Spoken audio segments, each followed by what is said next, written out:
Okay, where did we leave off last time? What was the last thing? Does anyone remember the story? 50? What's that? I think 50. 50? Yeah, Oh, Council of Chalcedon, 451.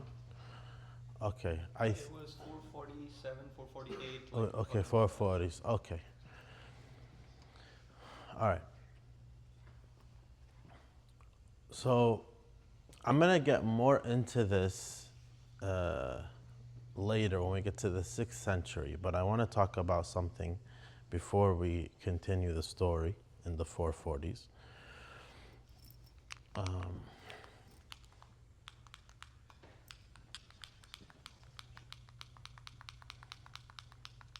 Okay. So our people, you guys see this mountain range here? It's called the Zagros Mountains.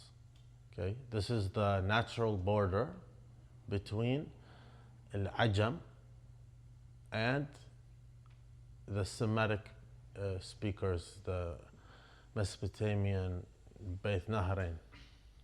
Okay, so here's the Indo-Aryan, Indo-Iranian, Indo-European people over here. So you get to India, Iran, India. And then this is the Taurus Mountains up here that separates us from the other Indo-Europeans. So these are all the sons of Japheth. Okay? So Japheth, the son of Noah. And these are the sons of Shem. So the Zagros and the Taurus, they are the natural barriers. So that's where the real border is, these borders. So our people, being from the two rivers, Euphrates and Tigris, before these controversies, and I touched on this before earlier, before these christological controversies of the councils of the 5th century,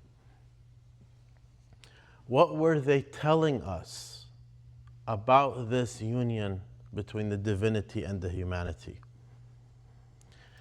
Regardless of which side of the Roman-Persian border they are, this is a fake line, it doesn't matter. Just like today, the border between Syria and Iraq and these countries, it's fake.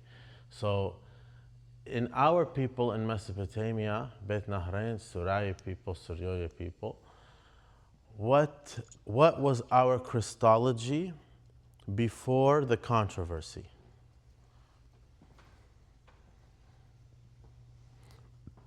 The union between the humanity and the divinity.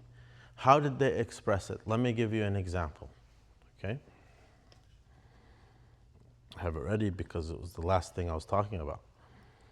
So, in the time period that we're discussing, the part of the story we're at, we talked about somebody, he was Greek, his name is Theodoret. Okay? Theodoret was probably Theodore of Mopsuestia's greatest student. We talked about Theodore of Mopsuestia, we talked about Theodoret before. Listen to what Theodoret the Greek says in the 5th century. And he says this in reply to Cyril. We already talked about Cyril, okay, the Pope of Alexandria. He says, "It is not the one who has life in himself who is killed. Rather, it is the one who possesses a mortal nature who was killed." How many ones is that? 2 ones. So when 1 and 1, when there's 2 ones, what's the total? 2. There's 2. Remember what he said. It is not the one who has life in himself who is killed. Rather, it is the one who possesses a mortal nature. Now I'm going to read to you our fathers from this area, hundreds of years, centuries, over 200 years before this, before Theodoret. No, 100 years. 100 years before Theodoret. Thank God this is not a math class, huh? Okay. So, First one, I'm going to read 3 quotes, maybe 4, depends on how I feel, if it's appropriate. The first one is going to be Aphrahat. Who is Aphrahat? He's a saint for us, right? Aphrahat is from around here, okay? Around this area. Here, Arbil, Kirkuk, this area. His name in our language, his real name is Jacob, Yaqub, but his Persian name is Afrahat. So he's known in the West as Aphrahat. This is what he says. We remember the quote from Theodoret, yeah? Look at what Aphrahat says. Again, just really quick, so you remember the Theodoret quote. It is not the one who has life in himself who is killed, it is the one who possesses a mortal nature. Aphrahat says, over 100 years earlier, the living one died instead of the dead. The opposite thing. The living one died instead of the dead, and through his death made our deadness come alive. So for Aphrahat, it is the living one who died, the one who has life in himself who died. That's what Aphrahat is saying. It's the opposite of this Greek who comes over 100 years later. Now, look at what Ephraim says. Ephraim the Syrian, yeah. Is Marafat considered a saint in all the... Yes. Oh, wow. Yeah, Assyrian Church of the East and Syriac Orthodox. The Chalcedonians also consider him a saint? I don't know. Then maybe the Chaldeans do. I don't know if the Greeks or the Latins. I don't think so. Yeah. So Saint Ephraim. Today there is born to you the life giver. The life giver was born. Okay? And look what Ephraim's saying. The angel did not say there is born a man who will be a life giver or who will be a Messiah, but rather today there is born to you the life giver, who is, not who is to become, but who is the Lord, the Messiah. That's what St. Ephraim says. The opposite. Now, the final one. St. Ephraim, by the way, is from here, Nisibis, and then he went to Edessa. So you have Aphrahat, who's in geographically the Church of the East, east of the Persian border. Yeah? Ephraim is right on the border in the Roman side.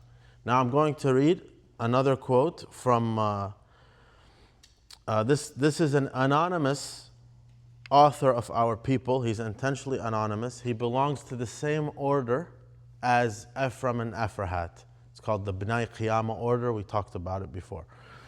So this author, he's from the lower Zab region. Here's the upper Zab. It's a tributary of the Tigris River. And here's the lower Zab. He's from this area, Bet Garme, okay, around Kirkuk, on the Persian side. Also, look what he says. Moreover, this word, the word of God, okay, this word greatly excited the creation, and it was turned around because they heard that the Son of God had died on account of sinners, in order that they might repent and live. All the worlds were stirred.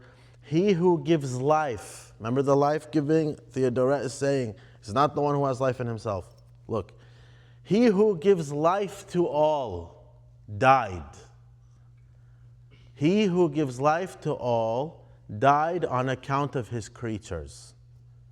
The Gentiles heard of the care of God for them, and they trembled and knew that he had died on account of them.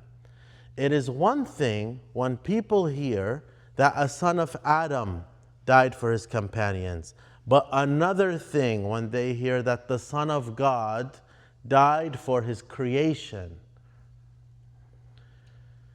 and for his servants. It is not extraordinary that the sons of Adam die on account of their colleagues, since their nature is imperfect. But as the Lord, whose nature transcends death, died for the evil sons of Adam, Human beings were captivated by his love because of this and loved him. Last quote, same author, same mimra, same chapter that is in the book, called the Book of Steps, the Syriac Book of Steps. Okay. But for the sake of the whole world which was lost, our Lord appeared physically so that he might win the whole world and so that the world might know the will of God from God himself and from his footsteps. Therefore, his advent was for the sake of everyone, so that everyone might learn of his lowliness, his kindness, and his gentleness, and so that people should not excuse themselves from this love and lowliness and patient suffering, because they see that the Lord of all endured everything before them for the sake of everyone in view of all, so that they marvel and say, if our Lord endured everything for our iniquity, how much more necessary is it for us to endure our own iniquity? Okay. So you guys understand. Look at these, our people, our ancestors, Suryoye people, over a century before the issue, a century before the controversy, in Beth Nahrain, Mesopotamia, are all saying one thing. I personally cannot find the other view from the writers of our people that early. Only this view I can find. As opposed to Theodoret and the Greeks. Let me read to you real quick the other side. That's later, so you guys understand an example. Okay?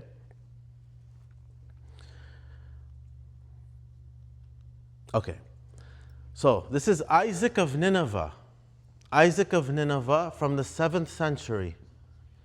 So he is Church of the East. All right, Isaac, back to the,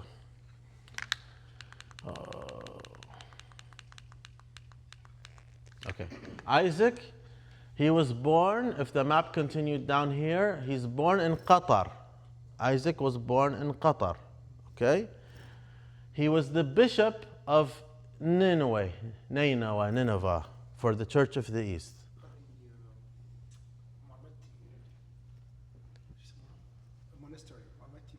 Marmetti, eh?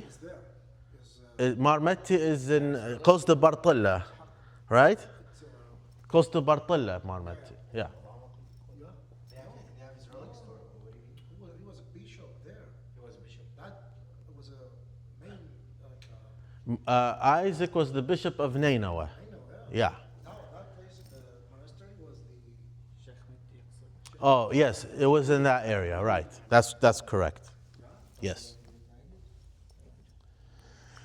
I don't know. It's possible because it was around at that time. Yeah, it's possible. There was another one too. I think it was in Baghdad.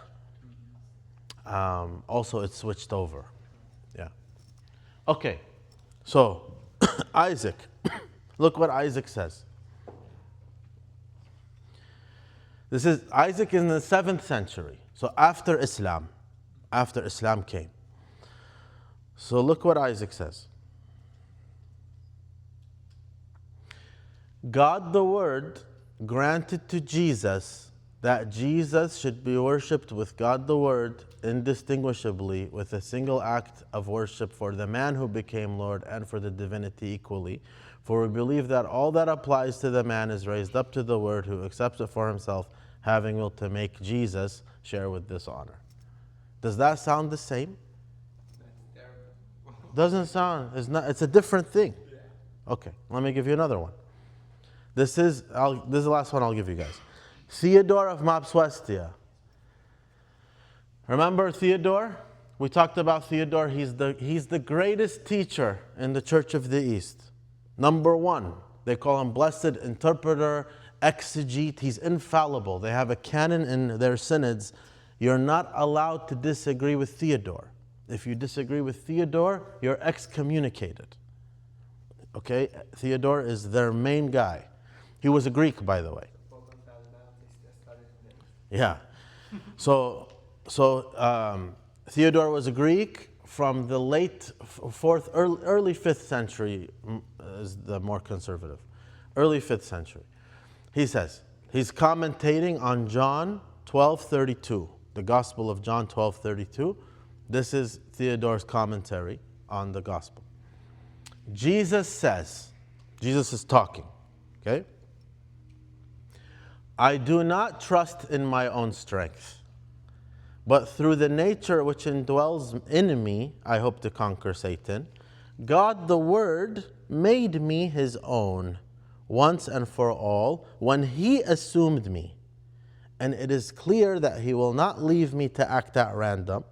When therefore the God of all hears our judgment and sees that Satan has inflicted death on me unjustly and undeservedly, abusing his tyranny against me, he, God the Word, will order me, Jesus, to be freed from the bonds of death, with the result that I shall then have confidence to pray to God for all the children of my race, so that those who share with me, Jesus, in that same nature may also participate in the resurrection. And by the way, Augustine says something almost identical to this. So, what do you guys think? So this is what we're hearing. This is the fight. The fight is, you have this view of two specific things continuing after a union versus the early view that I showed you from our fathers, the Syriac fathers, to say there is one from the two that continues. When there's a union of two, it becomes one. If there's a union of two and it becomes two, that's not a union. You see? So then there's clearly a contradiction between the early Syriac deposit of faith in Christology versus what happens later after certain Greek influence in the East, particularly in the area of Antioch. That becomes the official view of the Assyrian Church of the East today.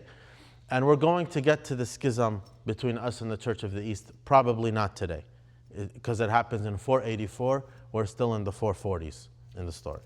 Yeah. So how does that view transfer over to Church of the East in such a big kind of way? Good question. So,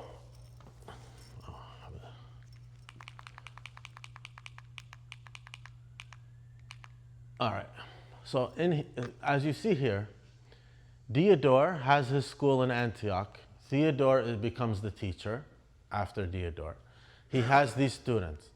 Under Theodore's guidance, students are coming from the Church of the East. So you have Narsai, they have a Catholicos at this time period. His name was Didiishor, okay? Ibasa Fadesa. So it's very influential. Almost the entire school of, the Synod of Antioch, almost the entire bishops of Antioch become aligned to this school. We're not even talking about Church of the East yet.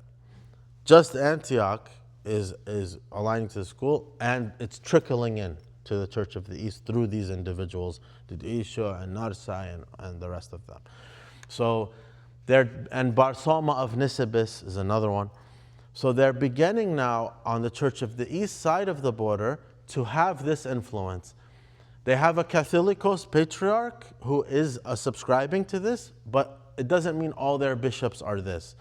And even the patriarch who succeeds him is actually Orthodox. So it doesn't really take over yet, but it's there influencing them. You said the school of St. Ephraim, they kind of reopened it with that Yes, theology. Narsai did. Yeah. Right. The school of Ephraim? The school of Ephraim in Nisibis. Yeah. It was closed because the Persians took the city. So then Narsai, who was a student of Theodore, reopens the school and teaches that form of theology there, of Christology. I had one question. did our side or did the Orthodox side also use this kind of method of speaking from the perspective of Jesus Christ? They use it, but not to make a difference between him and the word. No, they use it to. We actually, so you'll see it from Ephraim early of him doing this, but what the Church of the East does is they take kind of what Ephraim did, and then they put in Theodore of Mopsuestia's stuff in it.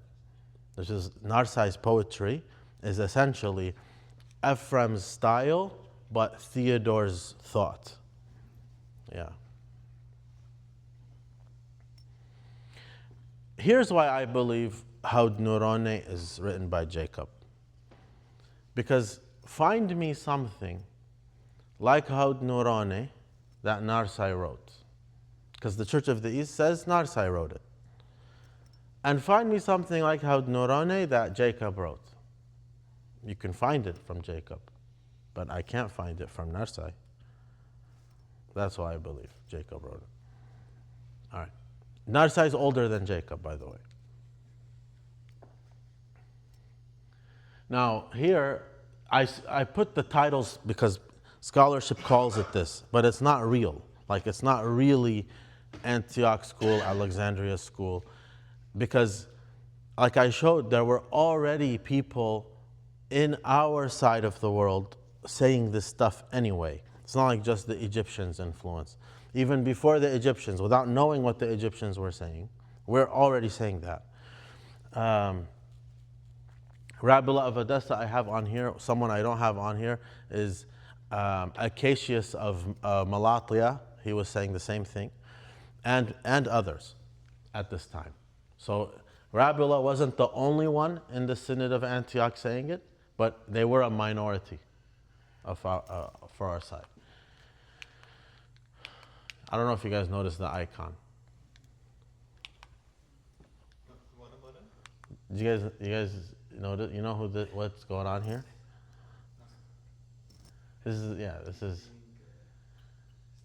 That's Jesus and Cyril has the 12 anathemas. Cyril being Greek and Nestorius being Greek. This is not, nobody should be saying, oh, we're going against our people, they're both Greeks here. Both of them are Greeks. Why did they say, oh, you guys side with the Egyptians against us? You guys became Greeks? Nestorius was Greek. He wasn't Suraya. He wasn't our people. The Church of the East, I said this last time, the Church of the East has nothing to do with Nestorius. They add him later. They add him like 6th century or something. They don't depend on him for anything. Nothing to do with like, whenever the Church of the East cites you an authority, they never use Nestorius as the authority to cite. Theodore is a big deal for them. Nestorius was Theodore's student. They added him in. That's it.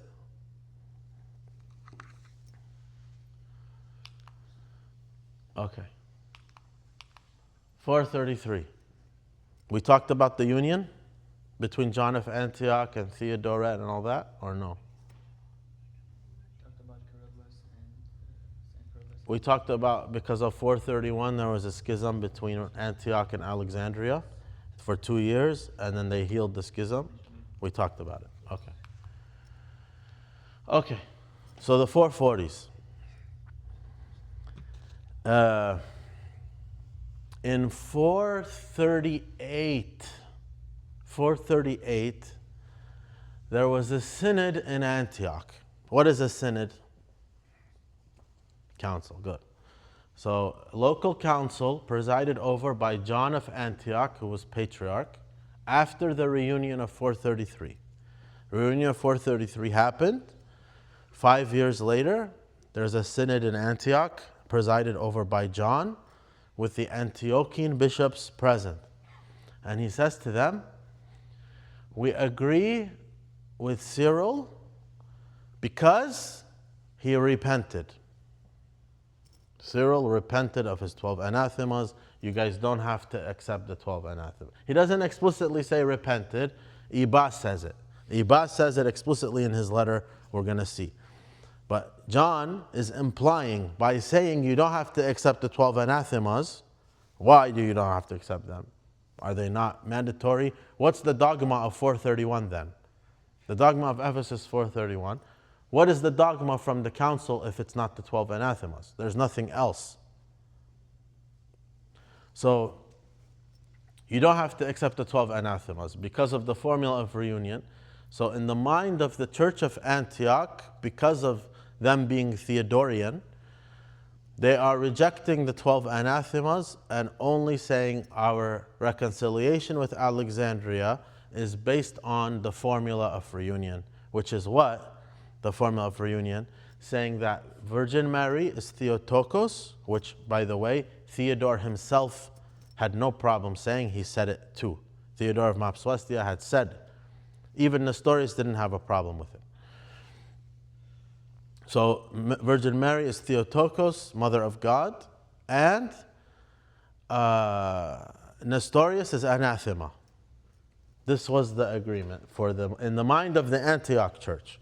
And by the way, look how they sold out their friend for no reason.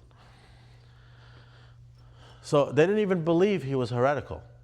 They didn't believe Nestorius was heretical. How do we know they didn't believe it? Because afterwards, they talk positively about him.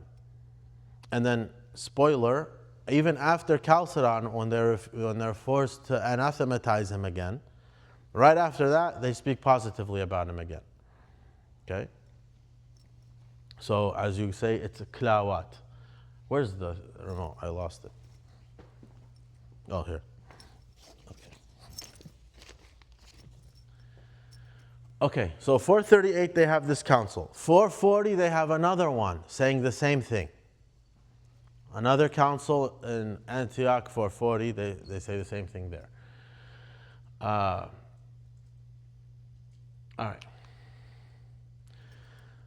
So 447, there's a council in Toledo, Spain. I think I talked about this last time, where Leo, it's under the auspices of Leo of Rome, Leo Pope of Rome in the West, saying that we cannot speak of one incarnate nature of the Word, even though that's what Ephesus said, explicitly saying. Ephesus explicitly says, 431, there's one incarnate nature, there is not two natures after the union. Ephesus says that explicitly, in those words. So, Toledo 447 rejects this. It says the opposite thing, that there are two natures, not one incarnate nature. It says that the Son of God is not the Son of Man, this type of language. Now, why is Leo, or why is Rome, why is the West saying this if it's the opposite of Ephesus and the opposite of Cyril? What's the influence? How did this happen for the Latins? We're talking about Theodore and Diodore and these Greeks in Antioch in the East, but what do the Latins have to do with it? What's the correlation? How does it reach? Was it St. Augustine studied at the school of, under the school of Antioch? He didn't study there, but there is scholarship showing that he was influenced by it. Like there is stuff where he would take something that Theodore said and build on that. So Augustine was a teacher of Leo. Augustine, if you look at one of his Psalms, I think I told you guys. Yeah, 120 something. He says almost exactly what I read to you from Theodore. Almost the same words. So there's this influence that's happening in the West on Leo. The West is exclusively Latin. They don't know Greek. So they're unaware of what Cyril said. They're unaware of what Ephesus is saying. They accept them by name. They accept Saint Cyril. They honor his name, Ephesus. But there's a lot of evidence showing that they don't even know what Cyril was saying. Like there was a Roman Catholic priest. His name is Father Richard Price. In his Acts of Chalcedon, in the footnotes, when Leo is saying something, Father Price puts the footnote, Leo misunderstands Cyril. Okay? So Toledo in Spain, the synod is doing this. Now, Ibas of Edessa. Ibas was the bishop of Edessa. Edessa is where? Turkey. Yeah, so it's in Mesopotamia, right? It's for our people. Ibas succeeded Rabula. Saint Rabula, Ibas succeeded him, and he spoke very badly about Rabula. He didn't like Rabula at all, because Rabula was Miaphysite. He was Orthodox. So Ibas didn't like him. Ibas was a student of Theodore. Ibas writes a letter to the Catholicos Patriarch of the Church of the East, Mardid Ishor, who was his friend. They were both students of Theodore. So he tells him Cyril repented of the 12 anathemas because they were Apollinarian heresy. So now, 448. Sorry, did I tell you guys 444 Theodoret is congratulating the people when Cyril died? Okay. This is all happening. So remember, the union of 433, everything after that is not showing a union. Okay? 448. There is a guy named Eutyches. How do I not have a slide of this? Okay. 448, Eutyches is a monk in Constantinople. And the bishop of Constantinople at the time, the patriarch, his name is Flavian. Flavian was also in the same group of friends of Theodoret and Ibas and all these guys, the Two Natures team. Okay? So Flavian, Eutyches, he's not a theologian, he's not a bishop, he's just a monk. ما أعرف شنو تشفص. He said something, I don't remember what he said, something that wasn't correct or was kind of weird sounding. So they had a council about it in Constantinople in 448. And Flavian presides, and he says to Eutyches, do you not believe that Jesus is consubstantial with his Father and consubstantial with us? Which is, of course he is, right? And Eutyches says, I don't know what that means. And he says, whatever Cyril and Athanasius said, I say it. And they said, but think about it. Is he consubstantial with his Father and his mother? God the Father and Virgin Mary, his mother. And Eutyches says, okay, yeah, he is consubstantial, no problem. And then Flavian tells him, okay, so confess that Christ is from two natures. So Eutyches confesses Christ is from two natures. Then Flavian tells him, confess also he's from two natures and in two natures after the union. And Eutyches says, I can't say that.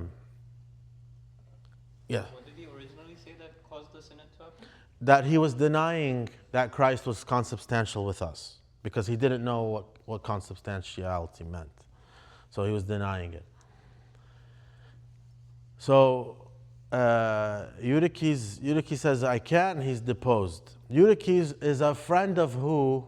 A friend of the emperor. The emperor, who is he? Theodosius II. Who's Theodosius II? Is the same emperor from 431. Ephesus 431, who was venerated by everybody, by the Chalcedonians and us to this day. He is venerated by them. He's a friend of Eutyches. So he wants to exonerate Eutyches. So he tells Dioscoros, who's Dioscoros? Pope of Alexandria, who succeeds Saint Cyril. Saint Cyril chooses him to succeed him. He inherits Saint Cyril's synod of bishops.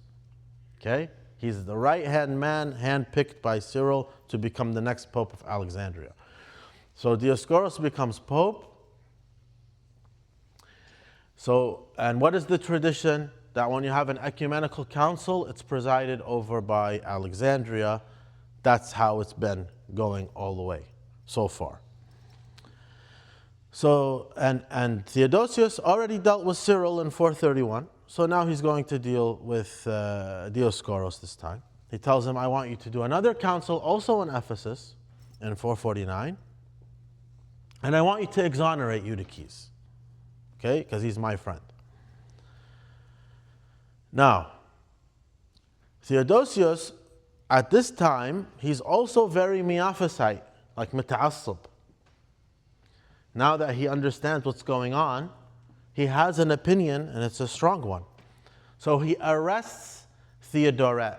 He puts him in house arrest. He arrests Ibas of Edessa. He puts him in house arrest. They're all arrested, these guys.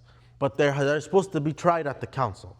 Because Dioscoros, he's like this formula of 433. What happened to it if that whole side is saying that Cyril repented? That's not what happened. So we need to talk about this. So all of these people are going to be tried, including who? Including Dominus II, Patriarch of Antioch, nephew of John. John of Antioch's nephew is now the Patriarch. His name is Dominus II.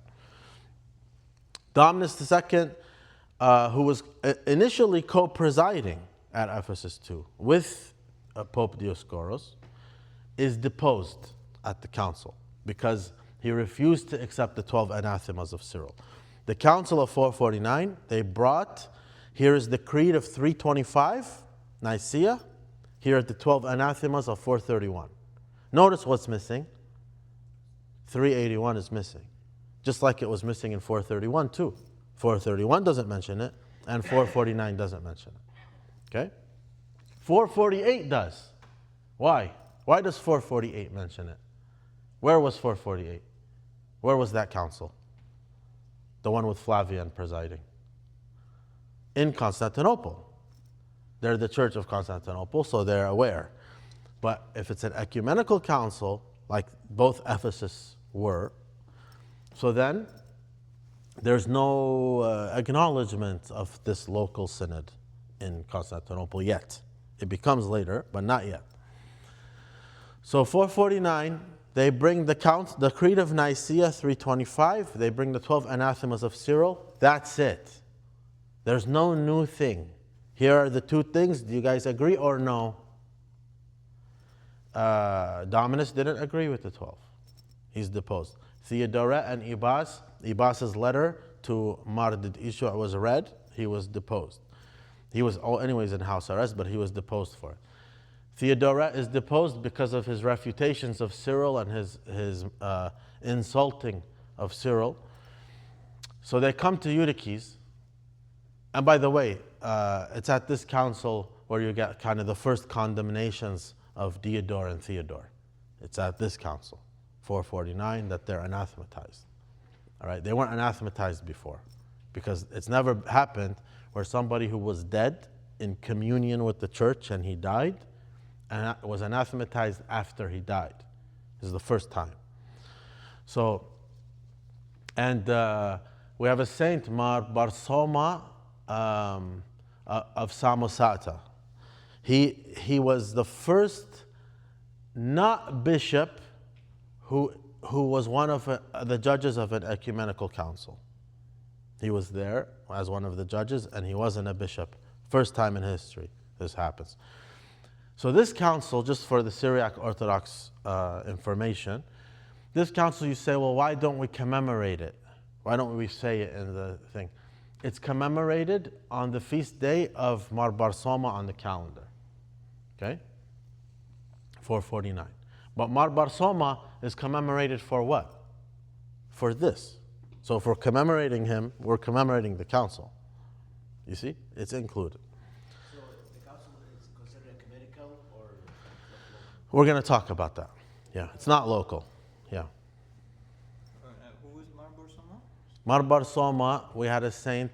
There's two Barsomas. There's the Church of the East who consider a heretic, and there's our Saint Barsoma. Ours is from Samosata, theirs is from Nisibis. So Saint Barsoma was a wandering monastic and a very holy man. Theodosius II invited him to be one of the judges at 449, Ephesus, Second Council of Ephesus. There's a lot of information about him. There's a book by Volker Menzi. It's called Wandering Holy Man. It's about him, the whole book. Yeah. I strongly recommend it. Okay. Is it a Syrian name, right? Bar Soma, yeah. Bar ibn Soma, ibn al-Som. Because we say persona, like it's for like face or something like that. Okay. I thought I was making it up. I said no. You know, the two sides, because we both have a Bar Soma and we don't like each other's Bar Soma, so we both make fun of the other one. We call theirs Barsola, and they call ours that. Barsola means son of the shoe. Yeah, it's crazy. Church history, man. What does Barcelona mean? Son of the fast. Yeah. Okay. So now, this council, so they get to Flavian of Constantinople. Oh no, sorry, before they get to Eutyches first. Eutyches, they write a confession of orthodoxy.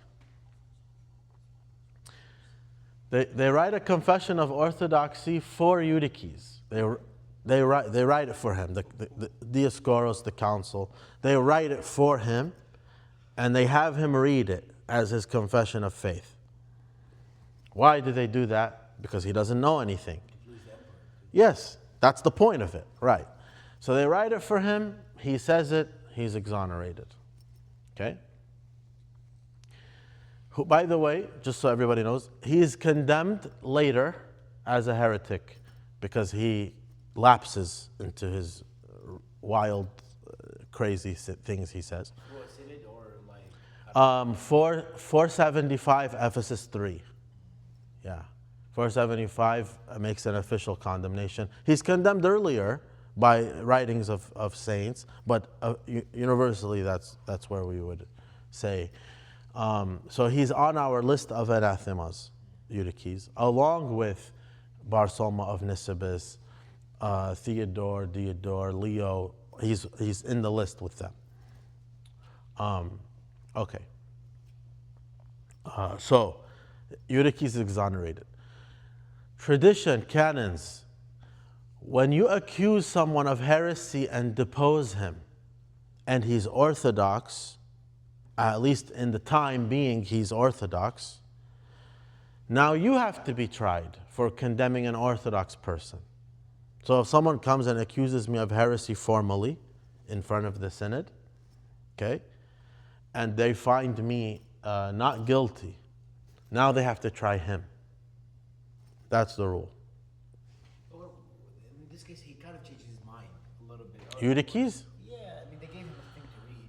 Yeah. It's not necessarily what he believed before. I don't think he knows what he believed. Yeah. So, Not necessarily fair. I mean, if you have conviction to say, well, I don't believe this, then okay. You're standing up for what you believe. Like, obviously Nestorius was wrong, but he did that. You know who didn't do it though? Theodoret. We're going to get to him at Chalcedon. Probably one of the worst guys who ever lived. So,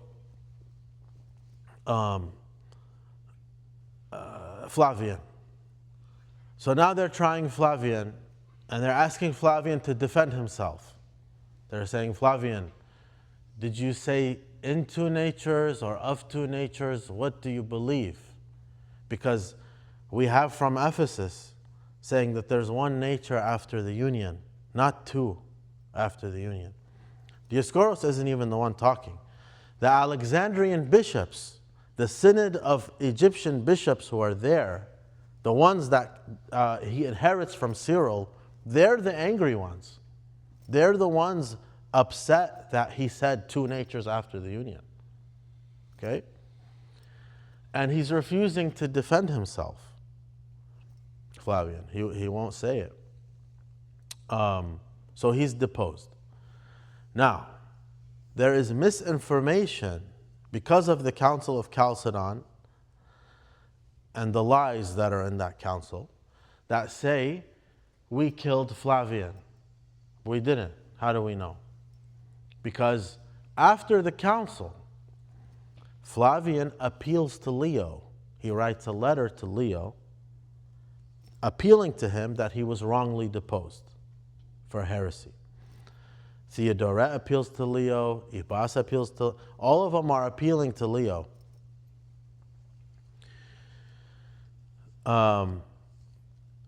If you're being killed and you got beaten to death, or you're badly beaten to the point that you're gonna die, firstly, you're not gonna write a letter. Second, if you are gonna write a letter, you're going to mention that they did that to you. There's no mention. He dies months later because of the soldiers when he was in exile. They, like, between them and him.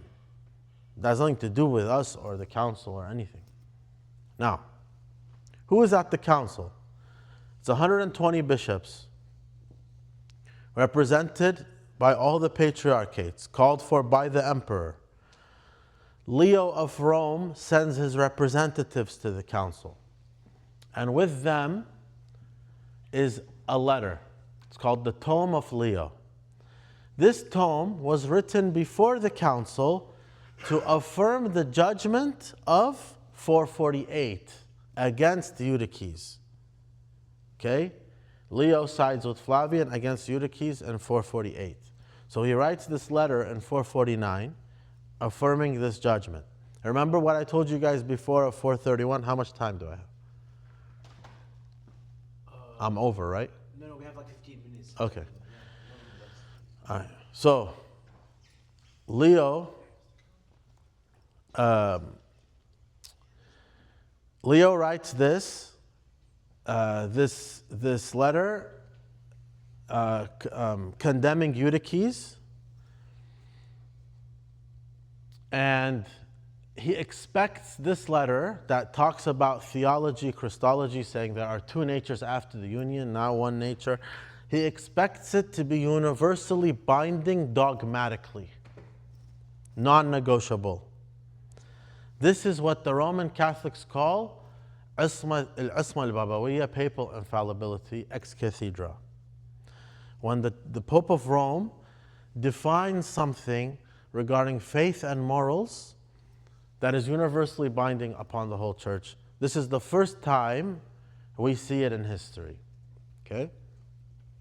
So Leo intends it this way. Remember what we said about Celestine before, Pope Celestine of Rome. In 431, he writes an ultimatum to Nestorius. He says, you have 10 days to recant. Remember? And then the Ecumenical Council abrogates it. And then Celestine's like, okay, no problem. Leo doesn't care about a council. Leo, in 444, when Dioscoros became pope, Leo wrote a letter to Dioscoros telling him when and when not to ordain priests. Look at the type of pope he is. So then Leo sends his letter with his representatives in 449 in order for the letter, the Tome of Leo, to be read at Ephesus, 449, and accepted by everybody. So he's giving the judgment before the trial. The trial didn't happen yet. Now, the council didn't read the tome out loud in the minutes. Dioscoros asked for it to be read, but it wasn't read. It wasn't read for multiple reasons. One reason is because you don't read the judgment if the trial didn't happen. The point of Ephesus is to exonerate Eutyches. That's what the emperor wanted. You don't read it before the trial. The second reason the tome wasn't read is because it was heretical. The tome was heretical. So the tome was written originally in Latin, translated into Greek, most likely by Theodoret. So translated into Greek, and it was a heretical letter saying two natures after the union. What would they have had to do if they're an ecumenical council and they read the letter and it's heretical? What does the ecumenical council have to do? Tell me. What is your responsibility as the ecumenical council? When you see something heretical, now you have to deal with it. What do? You excommunicate Rome. It would have been the first time in history that Rome would be excommunicated. So they didn't want to do that. They didn't want to excommunicate Rome. They were saving Rome from excommunication. Okay? I have a question. What is the meaning of the word you said, abrogate? Abrogate, yeah. What is that? Like cancel out. Like so, the Ecumenical Council 431, when that was happening, it abrogated Celestine's ultimatum to Nestorius of 10 days. Yeah. All right. So they didn't want to excommunicate Rome. The council ends. Leo is very upset, very angry, okay, because his tome wasn't read and accepted. So he excommunicates. He has a synod in Rome. They have a synod there in Rome in 449, and he excommunicates the whole East. The whole East, Leo excommunicates all of them because they didn't accept his tome. The East doesn't, they don't throw it back at him. Like, as far as we know, they're still commemorating him at the time in the liturgy and stuff, but he's not. He's not in communion with them.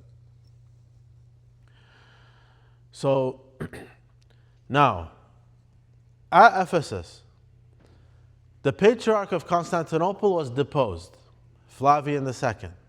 He's deposed. He's replaced with Anatolius of Constantinople, who was one of Dioscorus' guys. Dominus II of Antioch is deposed, Patriarch of Antioch, deposed, replaced with Maximus of Antioch, one of Dioscorus' guys. Two patriarchs were deposed in Ephesus, Constantinople and Antioch.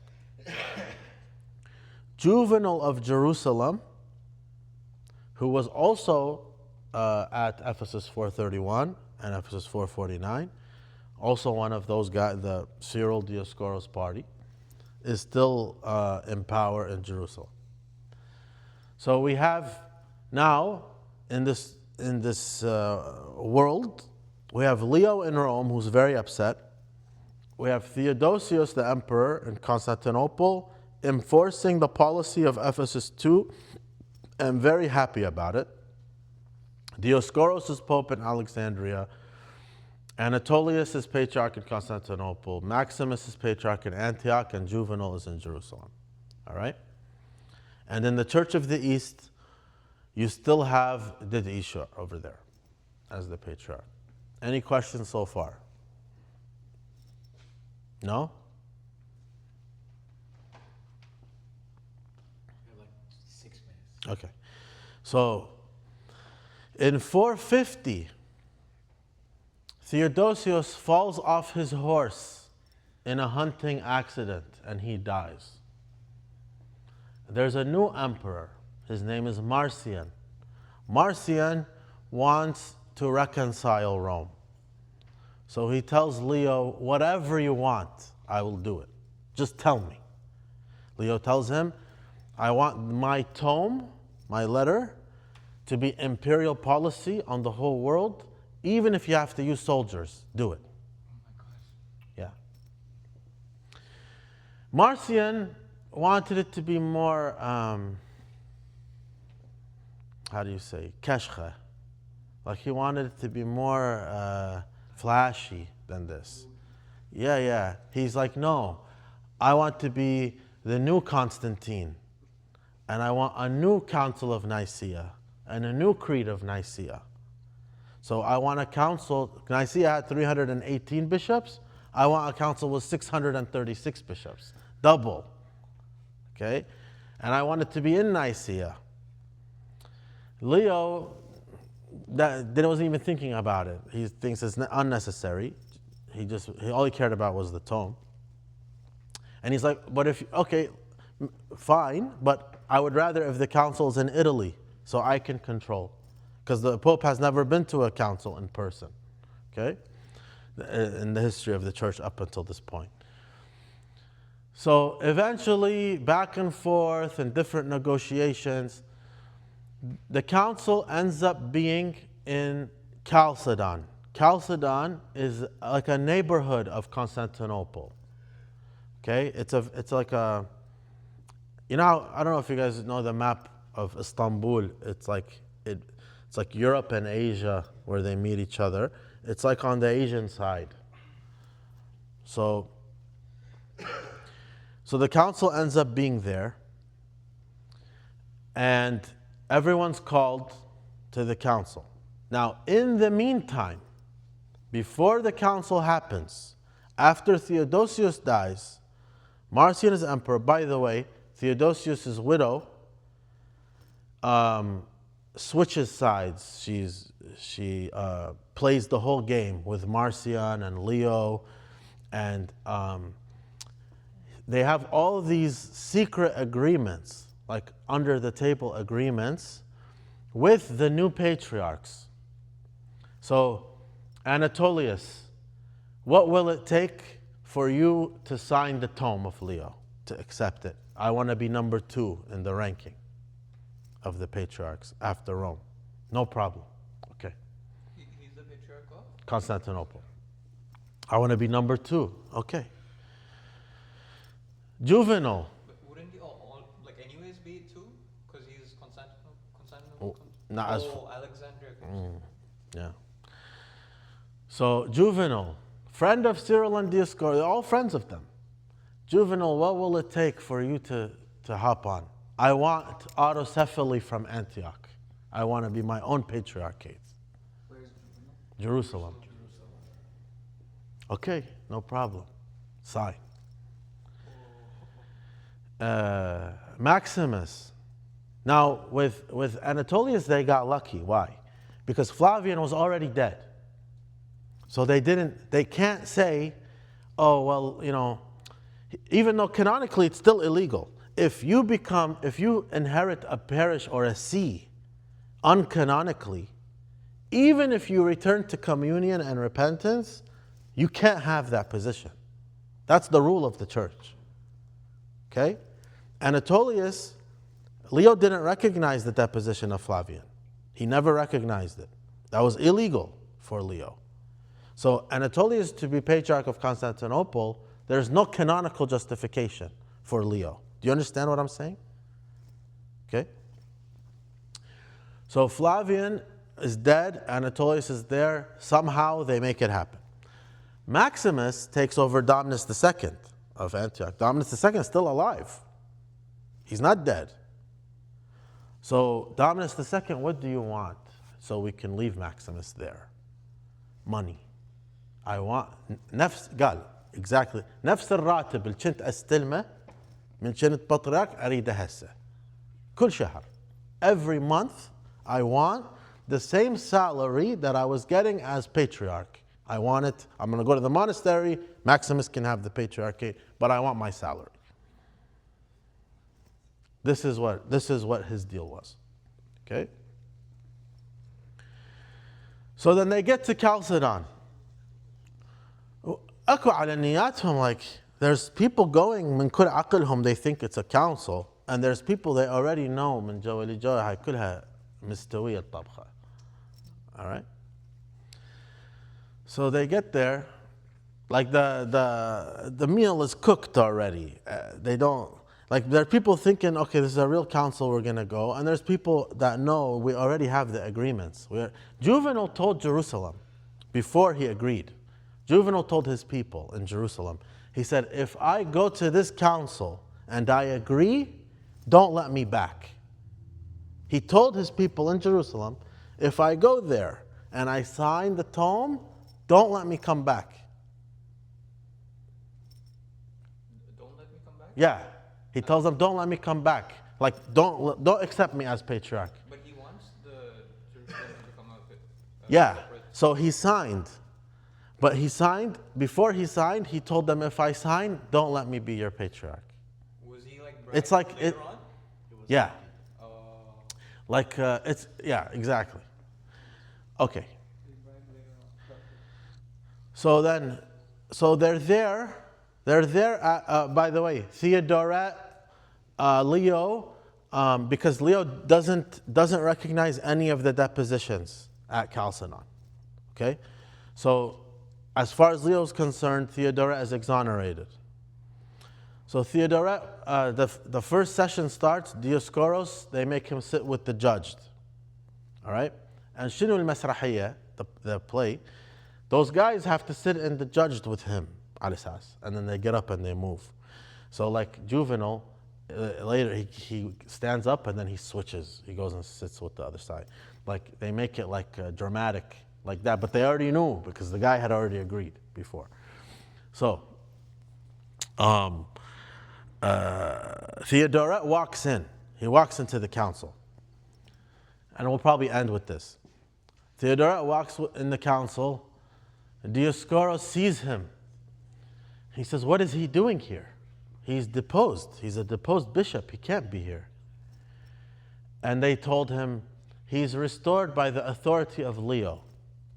And Dioscoros asks, by what canons? By what canons can Leo do that? And there's no answer. They don't answer Dioscoros, they just keep going with the proceedings of the council. Any questions? And we'll get into Chalcedon next time. Barsoma walks in randomly and yells at everybody in Syriani and leaves. And there's other stuff that happens there. So, any questions? Chalcedon, yeah. So the Papa and the Papa in Vatican, Leo. oh, himself, like he was there? No, Oh, yeah. he sent representatives. He wasn't there, so yeah.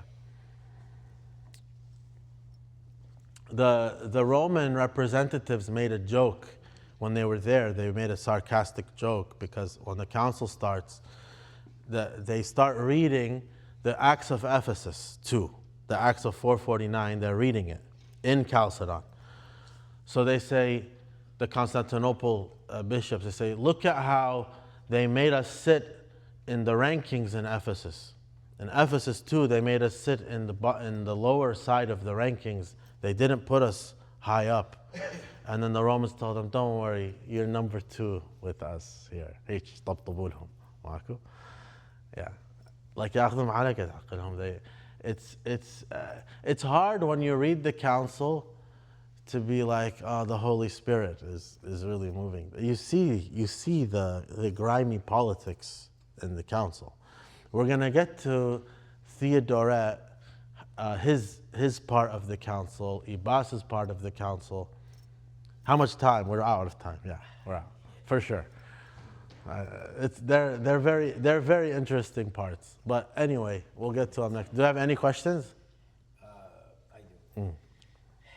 So, we talk about infallibility of the church, like gates of Hades will not prevail, and, pillar of the truth, foundation. Antioch, a lot of the bishops were in error, in error about that stuff. So how do we, just because some bishops were okay, do we say that, doesn't really apply against us, or how's that? Yeah, that also, some bishops remained Orthodox, plus we're not saying that any one see can always be infallible all the time. This is the Roman Catholic ecclesiology, but it's not ours. The 3 Petrine sees, there's never been a time in history when all 3 of them were heretical at the same time. Gotcha. Yeah. Okay. I have a question actually from last time. Actually, how long does a summon have to be? You said thrice summon. Is it like 1 day, or I don't know? Is there like a set muddah? amount? That's a good question. I don't know if there's an amount of days. I don't know. I don't think so. I think it's within the same day. Oh, you just because the trial is now. That guy's trial is scheduled for today because tomorrow there's someone else's trial. And you sent for him and he doesn't come. Then you sent for him again. And all that. Okay, I see. Okay. So when you have when you have autocephaly, that means you can do what, like ordain like bishops and everything. What does that like entail? Autocephaly means you preside over your own synod and you're in communion with the other church. So like, for example, the Patriarch of Antioch, More Ephraim II, he has a synod of bishops of Antioch with him. He's in communion with Pope Tawadros II. Pope Tawadros II has his synod of bishops in communion with him. And they are all in communion together, but nobody is over the other. They're equal. This is autocephaly. What is not autocephaly, like for example, the Indians with us. The Indians are under the Patriarch of Antioch. They don't have their own patriarch. Gotcha. So when Antioch gave the Church of the East their own autocephaly, and then you said like after a while, the borders opened up, whatever, and then we kind of like like through mission work, missionary, there were like two kind of different churches or something like Antioch parallel, kind of reached, yeah. Kind of reached that. Can they revoke autocephaly? Can that be revoked at some point, or once it's granted, like you can't take it back? So the Church of the East situation with the parallel Jacobite faction happens about, I think, the late 6th century. But there have been attempts to take back autocephaly from certain churches in history. Like, for example, Cyprus, the Church of Cyprus, was given autocephaly from Antioch in 431 Ephesus.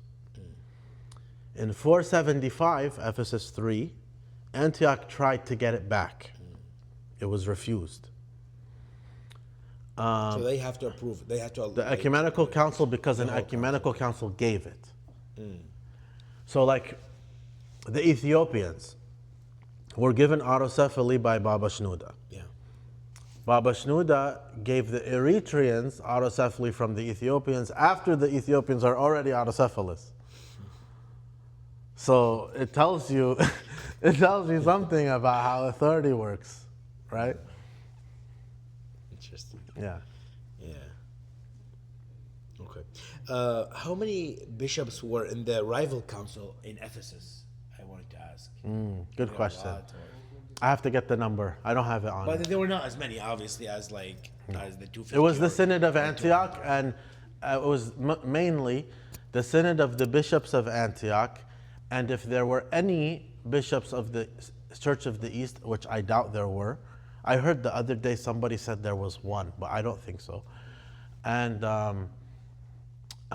maybe some bishops from the Church of Constantinople. Yeah. Gotcha. Okay. I'll get you the number though. But I mean, as long as like nothing like over 100, like over 50, whatever, like nothing big. Again, it's not. You typically, again, you said usually we don't consider that as ecumenical. But either way, that was like the original one that was happening. Let me get to your question from earlier of 449 being ecumenical or not. So, as an Orthodox person, you're not allowed to disagree with 449. It's binding upon you. But because it doesn't define dogma there. Like Nicaea defines dogma. Ephesus defines dogma. They give you the 12 anathemas. They give you the Creed of 325. Ephesus 449 doesn't give us a creed. It doesn't give us an anathema. It just, here's 325, here's 431. That's it. So because of that, it's not, there's no dogma that is binding, except the dogma that was binding from the previous councils. So that's why it's not in the same tier.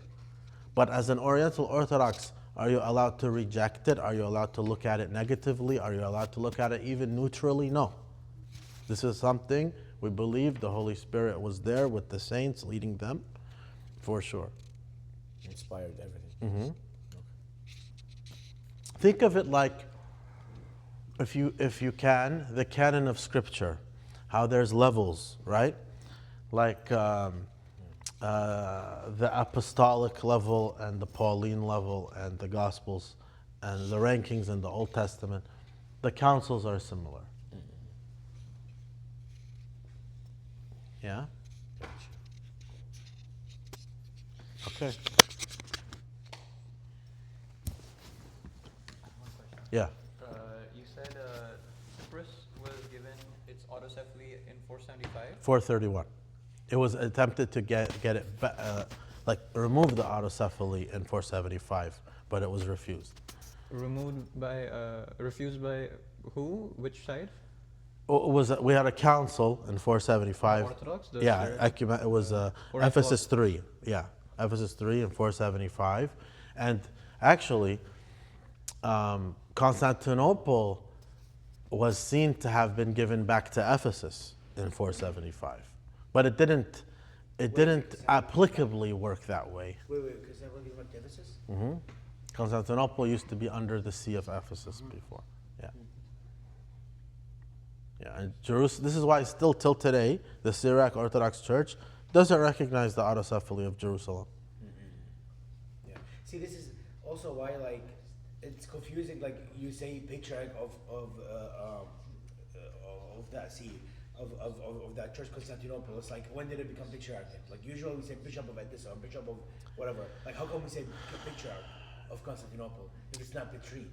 You know. Mar Ogin told me they gave it to them each Meskunia because it's just where the emperor's seat is, but it's not in the.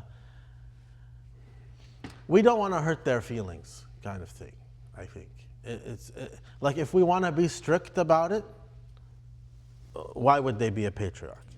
But they're a if we want kind of to approach the table in dialogue, and this is not going to be a breaking point for us. Okay, fine, you know, yeah. Okay. It's nothing dogmatic that we kind of agreed to. It's in the Synod of Constantinople 381, the third canon. But the thing is, do we recognize the canon or not? Alexandria doesn't. That Constantinople is a patriarchate? Yeah. Okay.